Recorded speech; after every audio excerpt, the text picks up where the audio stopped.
Good afternoon, and thanks for coming. This is kind of a little bit of an odd time to overshadowed here, staged. Odd time for a concert, but we had to work it in the way we could. And so the last two pieces that you heard, the Mythos and Paganini variations, are the two pieces that we'll be performing at the. I'll give you a chance to do that. Two pieces that we'll be performing at the concert performance assessment in a couple of weeks. And so they are really considered still a work in progress, all right? So if you have a trained ear, or maybe even not, you may have heard some things that are gonna need to be fixed. And the students know what they need to fix, and which is really the most important thing, that they have these really well-trained ears, and they're very critical of themselves and sometimes each other. And so we'll be working on different things to improve on that, so that we can have a very successful and great experience at our, they call it CPA. We used to call it Concert Festival.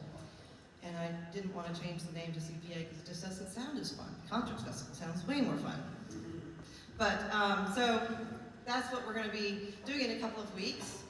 I wanted to make sure that everybody had access to the program. I know some of our volunteers were walking around with a piece of paper that had the QR code. So if you didn't get the program or get the QR code, on your way out there's a huge poster that has a QR code right in the middle of it. You can get that QR code on your phone if you want to print it out to have in your students' files. Please do so. But I did want to read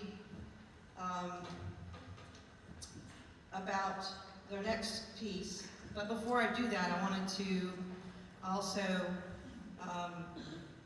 last weekend, we're coming off of a weekend at Furman University where several of our students were involved in all-state orchestra. And it was a really, really awesome experience. And I think everyone that went had a great time, learned a lot. They had, not only did they have fun outside of rehearsals, going, just being with each other, but also they said they had a lot of fun with the music. And so that really made me feel good that that the students are not just waiting for rehearsal to be over so they could go out and have fun. They were actually having fun at the rehearsals with the music. So that was a really great thing to hear from them. And hopefully a lot of our students will also be involved next year in the region and all-state events. And I tell the students, I said, that practice doesn't start when you get the music for those events. That practice starts right now. Okay, practicing your techniques, your scales, your position, your vibrato, your intonation. All of those things has to happen on a daily basis to make you a better player, musician, and have just be able to learn and read music faster. And when you can read music faster, then you can also learn music faster. So, and the different steps that we go through to practice music, I talk about that every single day with them, how to practice. That's one of the most important things you can learn is how to practice. Okay, so and it's on our website too. A lot of the techniques that I have are on the website about how to practice. So if those of you who aren't familiar with musical training, look on the website and say, hey, are you doing this? Are you doing that? And have them tell you how they're supposed to practice.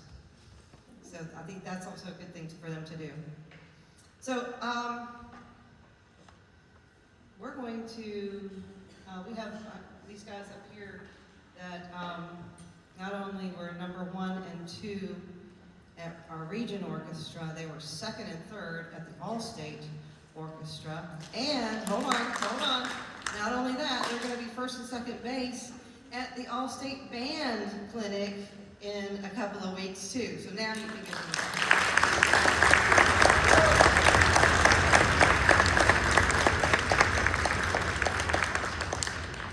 And by the way, neither one of them auditioned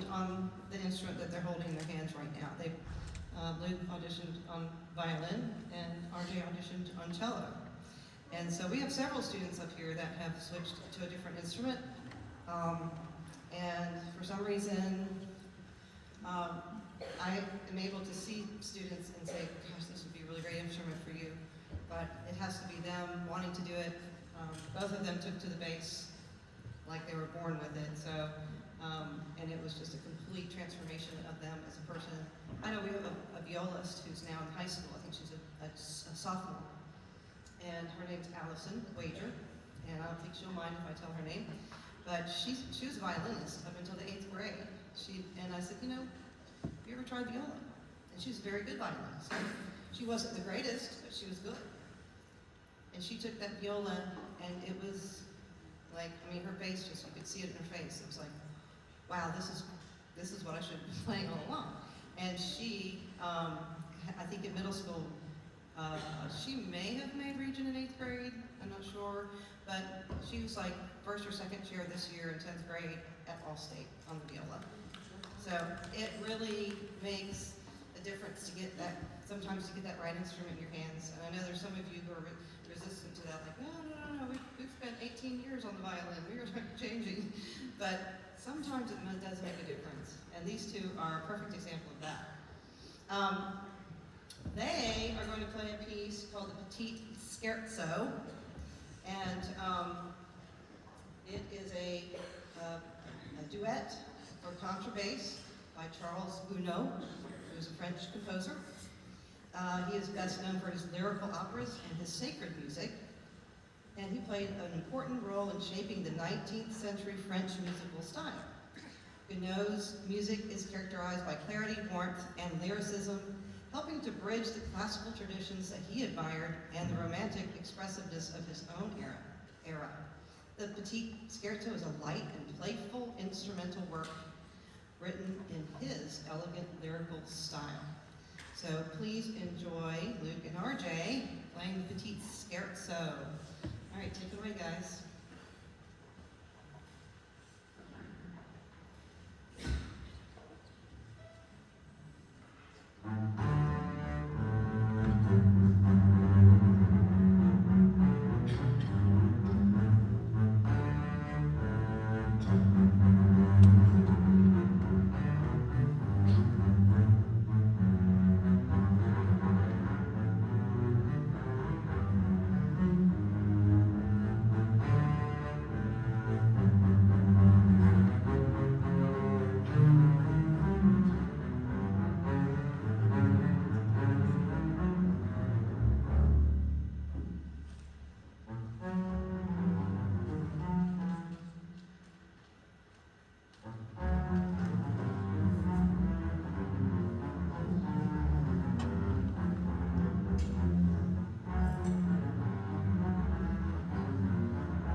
Nice job, you guys. So maybe you can kind of see how we have two of the top basses in the state in our middle school orchestra. Next year, moving on up into the high school orchestra. And so super proud of them. I'd like at this time for those students who made all-state orchestra to please stand. Let's give them a round of applause.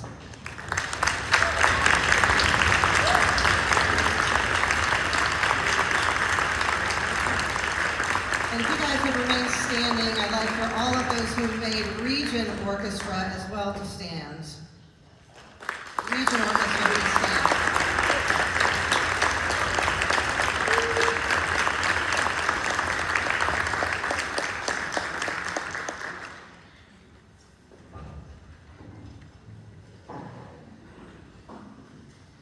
It was kind of interesting this year. I'm not gonna, I could talk forever, but I'll try not to. At Allstate, their conductor, her name was Kathy Hudnall, and she has been teaching a long time, and she teaches in Atlanta, in the Atlanta area right now. And she just, her name seemed so familiar to me. And I was like, gosh, how do I know that name? And so we were in the break room one of the days, and I said, look, I said, I'm not sure, I don't want to disturb you on your break, but somehow, and she's like, you look really familiar to me too. And I said, well, and I knew she was teaching in Georgia and had been in the South Carolina area, so maybe you know my dad. My dad was a professor of music at the University of Georgia for 30 years. He was the oboe professor. I said, she goes, what was his name? I said, John Carina. And he said, what? She said, what? She goes, you're Carina? And she's like, I was like, yeah, it's my maiden name.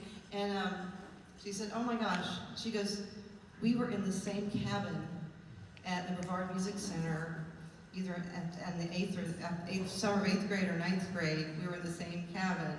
And I'm like, how on earth does she remember that? And I was like, oh my gosh. I was like, you're right. I was like, now I remember. She was a cellist. And we, spent the summer in Brevard, because you go there for like 5 or 6, I think it was 6 weeks then, during the summer. And sure enough, so we had lots of memories that we shared about our time at Brevard Music Center, which is an awesome camp.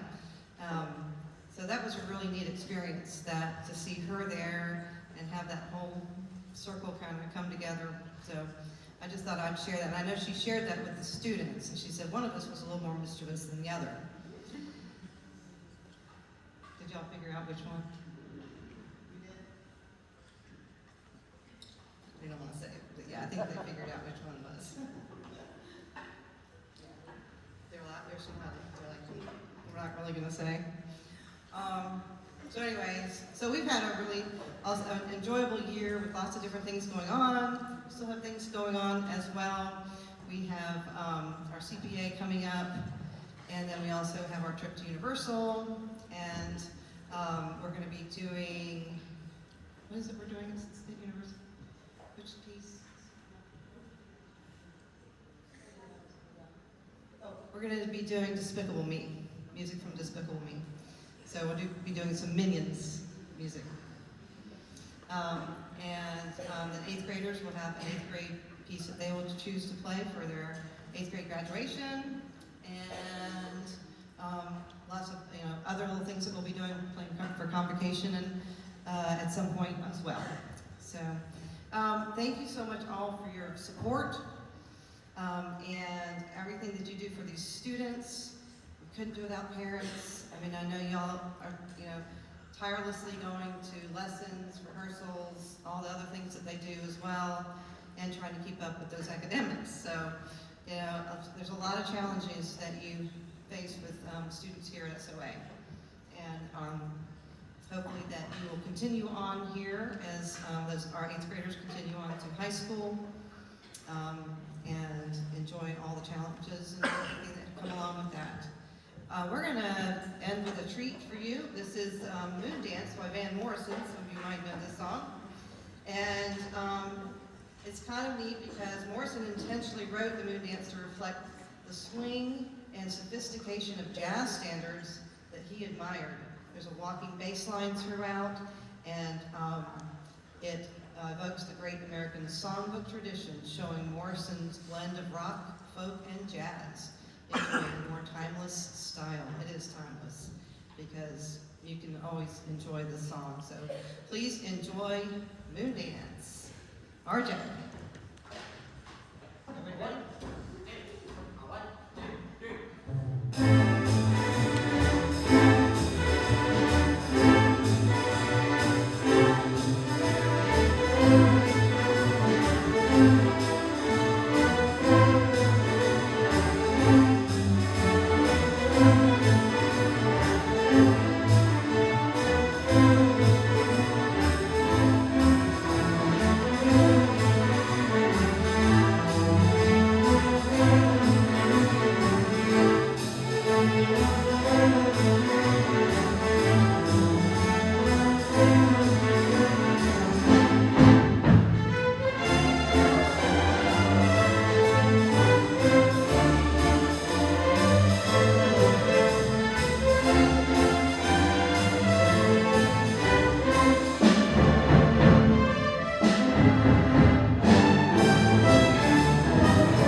Thank you so much. I appreciate you coming out.